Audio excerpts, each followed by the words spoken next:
Salut à tous, donc petit unboxing du vendredi soir pour bien commencer le week-end. Toujours pas de micro, hein, c'est en transit, mais ça va pas tarder. Donc aujourd'hui, unboxing rapide, je viens de rentrer une nouvelle arme à feu. Donc je vais vous montrer ça tout de suite.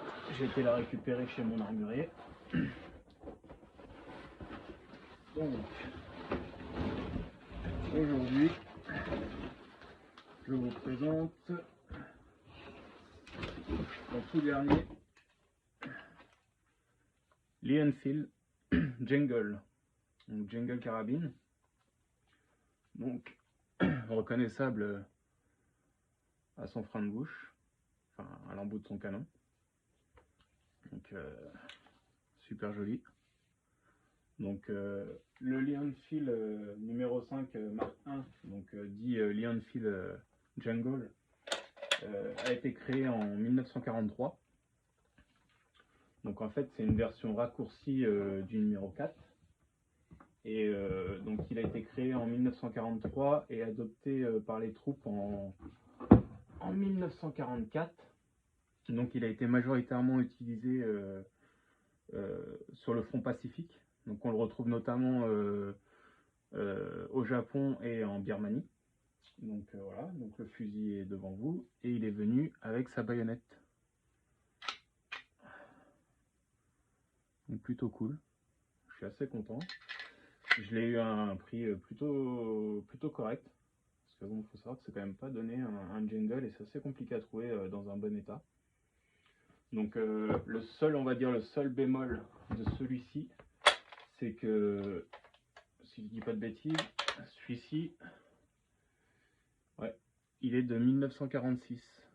Bon alors comme d'hab avec la lumière, je pense que vous n'allez pas voir grand chose. Mais voilà, il est de 1946. Donc je suis très content, parce que j'en voulais un depuis longtemps.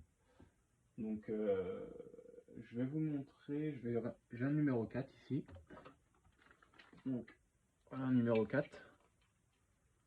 Donc la version que tout le monde connaît, classique. Donc mon numéro 4, il est de 1940. Donc voilà, pour vous comparer les deux fusils. Donc vous voyez en fait qu'il a été, c'est allégé à l'avant. Donc il y a moins de garniture, le canon est un peu plus court. Et la crosse aussi, vous voyez, le jungle est beaucoup plus court que si on les met crosse contre crosse. Vous voyez la différence de longueur. Donc vous avez le jungle, le numéro 4. Donc, je vais pousser la baïonnette. Pour vous donner un autre ordre d'idée, j'ai un semelle australien, donc un Lee Enfield semelle. Donc pareil, on voit la différence, c'est surtout à l'embout, enfin à la fin du canon. Donc là vous avez un semelle à côté, donc le semelle lui par contre fait la même longueur que le numéro 4. Donc le semelle en fait, on va l'avoir donc chez les Canadiens et chez les Australiens. Le numéro 4 comme ça, on va l'avoir chez les Anglais aussi un peu chez les Canadiens. Et après on a le semelle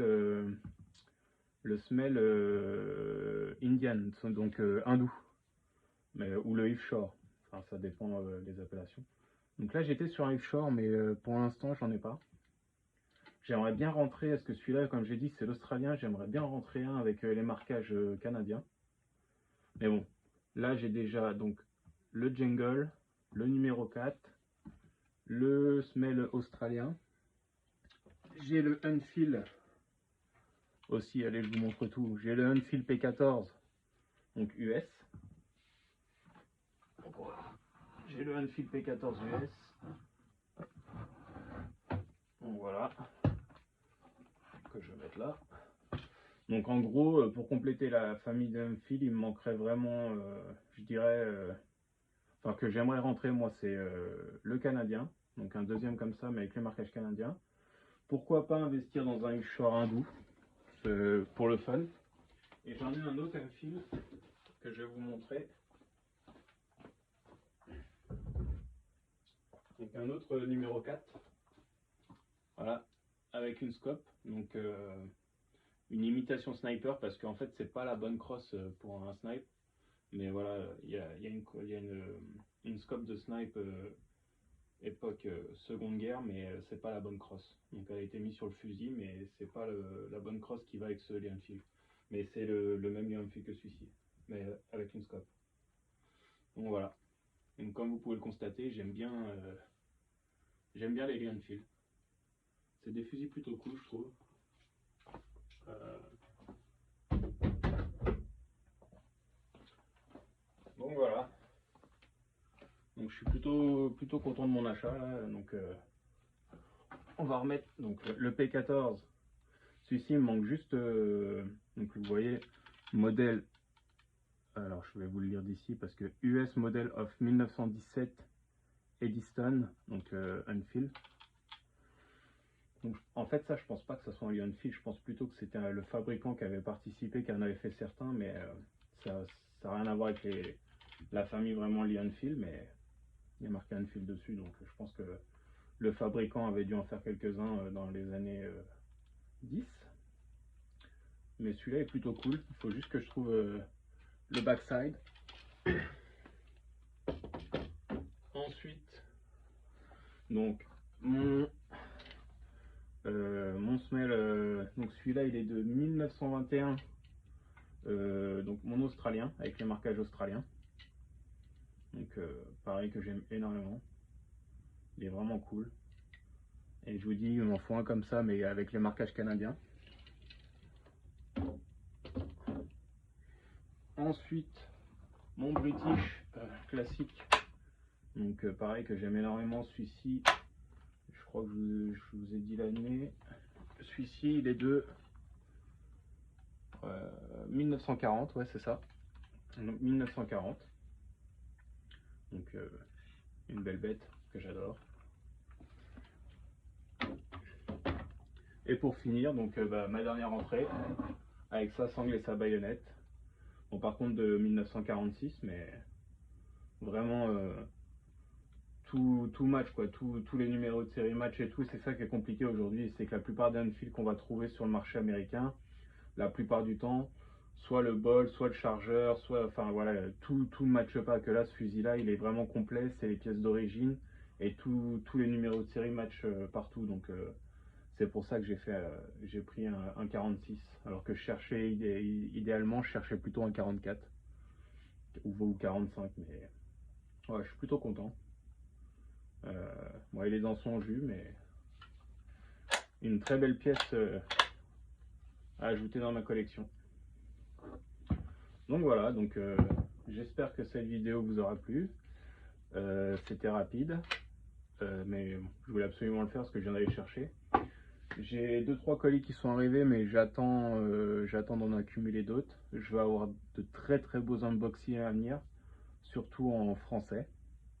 Donc je pense que je vais avoir 2 ou 3 vidéos unboxing à venir. Et après, je pense que je vais faire une pause un peu dans les commandes et dans l'unboxing, et je vais reprendre un peu mes séries où je vais présenter justement les armes à feu. Ce qui va nous emmener tranquillement jusqu'au mois de mars. Et puis après, comme j'avais dit, au mois de mars, dès que les beaux jours reviennent, je pense que je vais emmener certains fusils et revolvers au centre de tir pour vous faire quelques vidéos. Et je vais peut-être essayer de vous faire un peu plus de vidéos de la vie aux US, vous montrer un peu plus de vidéos d'armurerie, enfin de choses qui nous intéressent, quoi, de surplus, de choses comme ça, pour vous montrer un peu comment ça se passe et ce qui est accessible aux États-Unis. Donc voilà pour ma nouvelle rentrée armes à feu dans ma collection Militaria Première et Seconde Guerre mondiale. Donc j'espère que cette vidéo vous a plu. N'hésitez pas à commenter, à liker, à vous abonner et à partager. Ça fait toujours plaisir et ça motive. Et je vous souhaite à tous un bon week-end.